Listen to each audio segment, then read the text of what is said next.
Com sabeu, aquí tindria que estar amb mi la Begoña Gas, que és la presidenta de la Comissió d'Educació de la coordinadora. Jo soc Pere Fàbrega, és el president de la coordinadora. La Begoña em va trucar ahir al vespre que l'havien convocada en una comissió, la Comissió d'Ensenyament del Parlament, que hi tenia que anar-hi aquest dematí, i em va dir no ho puc deixar.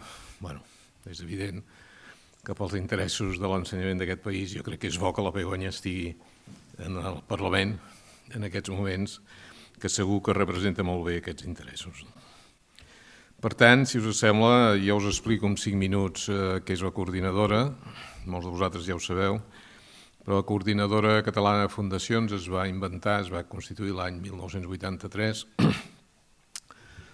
com a agrupació de fundacions per intentar ajudar a tirar endavant els conceptes fundacionals i defensar els interessos de les fundacions, etc. Per tant, porta més de 30 anys fent aquesta tasca. És l'única institució de segon nivell que hi ha a Catalunya que és una associació de fundacions, és a dir, no n'hi ha més. En el món associatiu sí que hi ha moltes institucions de segon, tercer, quart nivell. En el món de les fundacions hi ha una institució de segon nivell que és la coordinadora, no n'hi ha més. Això deu ser que o ho fa bé o la millor és que hi ha menys interès. En aquest moment la coordinadora agrupa més de 500 fundacions a Catalunya, 529 em sembla exactament. Estem en el moment màxim, és a dir, el moment que té més socis la coordinadora tota la seva història, el qual implica també que és un moment que no és tan dolent per les fundacions, malgrat que han patit molt amb la crisi i han tingut que posar-hi molta imaginació. El sector fundacional, com sabeu, i parlàvem aquí fa un moment abans d'entrar, doncs aquest sector d'integrar voluntats de fer coses a la societat civil, la de debò, la societat civil de debò, és molt tradicional d'aquest país. Llavors, fundacions n'hi ha existents, des de constituïdes al segle XII, en aquest moment, fins l'any passat se'n van fer 100 de noves, o sigui que és un món que segueix viu i que segueix fent actuacions en tots els sectors, és a dir, hi ha fundacions, és un concepte transversal. Per tant, hi ha fundacions que es diguen, òbviament, ensenyament, que és el vostre cas, però hi ha fundacions que es diguen a temes socials, tota la panòplia de temes socials, inclusió social, discapacitats, etc. Hi ha fundacions, en tenim moltes a la coordinadora, que es diguen a la recerca, tecnologia de recerca, recerca universitària. Les universitats totes tenen una fundació de transferència de tecnologia, les públiques i les privades, elles mateixes són una fundació. Hi ha fundacions de cultura, fundacions especials, com la que ens acull avui aquí, que és la Fundació Bancària La Caixa, és una fundació. Bé, tenim tot tipus d'interessos, gent que es dedica al medi ambient, gent que es dedica a el que vulgueu, la Fundació Tàpies, el Miró, el que vulgueu, Conservatori del Liceu, el propi Liceu és una fundació també, fundacions que a vegades no sabem, o institucions que no sabem que és una fundació, per exemple el Marató de TV3 és una fundació, o el Banc dels Aliments és una fundació, etc. Per tant, estan molt presents en el país. Per una de cantó, és un lloc que encara que és un instrument bàsicament privat, les fundacions, és a dir, de les fundacions que hi ha a Catalunya, un 76% són privades i només un 7% són públiques, però hi ha un 15% que són públic-privats, és a dir, que és un lloc en què aquest espai de col·laboració que sembla que es té que anar ampliant al futur, públic-privat, doncs es pot tirar endavant i fer coses. També per tindre clar que les fundacions de Catalunya són importants en aquest país, en el conjunt d'Espanya. És a dir, vosaltres sabeu que Catalunya més o menys és el 15% de la població d'Espanya. Llavors, el número de fundacions de Catalunya és el 23% de les que hi ha a Espanya, que més o menys és la participació de Catalunya en el producte interior brut espanyol, és a dir, l'economia, el pes de Catalunya a l'economia. Però el 40% de l'ocupació que generen les fundacions està a Catalunya. Hi ha unes 80.000 persones, és quasi més del 2,5% de l'ocupació de Catalunya, el qual és molt important. I un 40% dels beneficiaris dels que reben alguna cosa d'una fundació d'Espanya estan a Catalunya. Això què vol dir? Una nació, una regió, digueu-li com vulgueu, que és el 15% de la població. Això vol dir que hi ha una incidència molt més important que en altres llocs.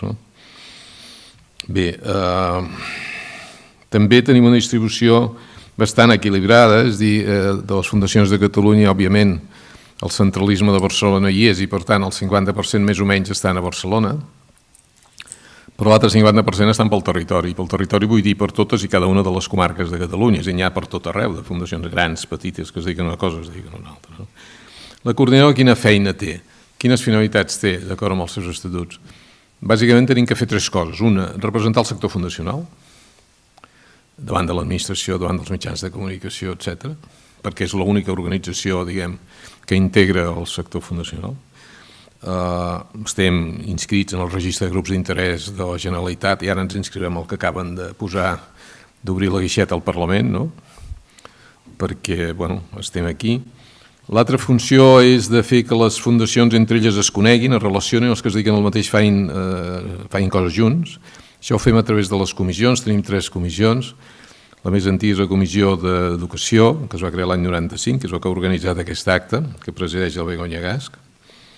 Hi ha una altra comissió de fundacions de l'àmbit social, que es va crear el 2011, i una comissió de fundacions de tecnologia i recerca, que es va crear el 2014, en què agrupa el 80% de les fundacions de recerca que hi ha a Catalunya.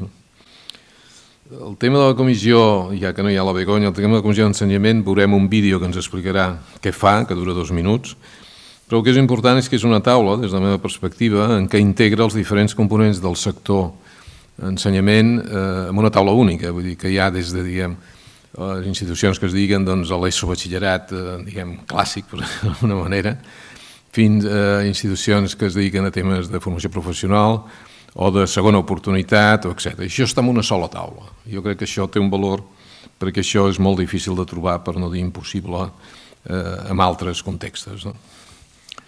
Les fundacions tenim un funcionament complex en aquest país, hi ha moltes lleis de Catalunya i d'Espanya que regulen quasi tot. És a dir, si algú va a una fundació i li dona 100 euros en bitllets, havia de dir el de la fundació, escolti, no, els he de poder tresar, carnet d'identitat, dona'ls retret, etc. D'on venen, perquè això pot ser blanqueig de diners, això diu el reglament del blanqueig de diners. Aquesta informació s'ha de guardar 10 anys, vull dir que de lleis d'aquestes n'hi ha així, no? El mecenatge aquí és curt. Això depèn de Madrid, de les lleis del Montoro. I si tu dones 1.000 euros a una fundació a Espanya et desgravarà 35%, més o menys. Si els dones a França et desgravarà 66%. És així de senzill. Sí, és tan senzill com això, no? És a dir, el mecenatge és curt. Hi ha interpretacions restrictives d'aquest mecenatge. Estem ara davant d'un problema d'inspeccions de l'IVA, de si paga IVA o no les subvencions que es donen a una fundació, una cosa esotèrica, que diferents oficines d'Hisenda tenen criteris diferents. Estem en un país de filantropia escassa, és a dir, que reaccionem molt als grans aconteixements, tipus la Marató, que és un cas únic al món, però no a la continuïtat sense grans espectacles. En aquest moment a Espanya la filantropia representa el 0,1% del PIB, quan als Estats Units representa el 2%, que vol dir 20 vegades més. Malgrat tot, es creen fundacions, es fan coses. També aquest acte el fem conjuntament amb la PIMEC. Amb la PIMEC l'any passat vam tindre una sèrie de converses entre la coordinadora i la PIMEC, bàsicament en els organismes associats amb ensenyament de les dues organitzacions. Això va acabar amb que la PIMEC es va fer soci de la Fundació PIMEC, de la coordinadora aquest gener, i vam dir, bueno, farem coses junts i aquest seria un primer acte, no? Hi ha una ponent que veureu després que ve de la PIMEC, no?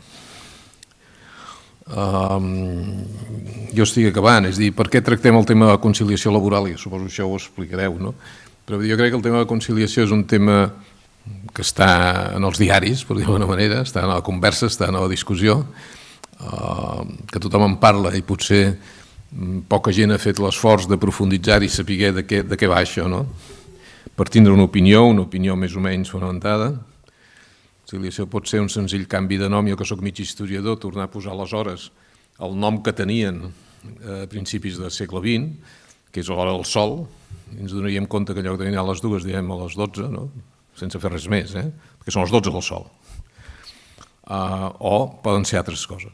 Quan parlem de conciliació i ens estem en el marc de les escoles, esclar, tindríem que veure si volem conciliar els pares, els nens i nenes, els mestres, tots, i suposo que això és el que quan sortim d'aquí en sabrem molt més tots, perquè vull dir, és un tema que no és senzill. Jo, per acabar, tenim importants gent important, que ens faci de ponents, que ens expliquin aquestes coses des de diferents perspectives, i jo només repetiria el meu agraïment als que esteu aquí i agrair a la Comissió d'Educació l'esforç i la feina que han fet per tirar endavant moltes coses, entre ells aquest acte. Moltes gràcies.